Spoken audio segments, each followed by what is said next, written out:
ভাই জানাজার নিয়মটা শুনে যান। আমরা অধিকাংশ মানুষ জানাজা জানি না কিভাবে পড়তে হয়। আর এই ভিডিওটা একটু বেশি বেশি শেয়ার করবেন, যে আপনার জন্য একজন মুসলমান ভাই জানতে পারে কিভাবে জানাজার নামাজ পড়তে হয়। জানাজার নামাজে প্রথম 4 তাকবীরে জানাজার নামাজটা আমরা পড়ি। প্রথম তাকবীরে আমরা সানা পড়বো, নামাজে যে ছানাটা পড়ি ওই ছানাটাই পড়বো, কিন্তু একটু একটা আয়াত এটা বেশি পড়বো, অজাল্লা সানা উকা, এই আয়াতটা একটু বেশি পড়বো। আর এরপরে একটা তাকবীর দিব, প্রথম তাকবীর শেষ হলো। এরপর দ্বিতীয় তাকবীর আমরা যে নামাজে যে দুরূদ ইব্রাহিম দুরূদ শরীফটা পড়ি, ওই দুরূদ শরীফটা আমরা পড়বো।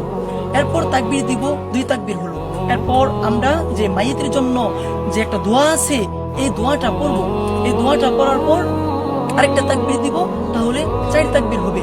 এরপর আমরা আরেকটা তাকবীর দিয়ে পরে সালাম ফিরিয়ে দিব।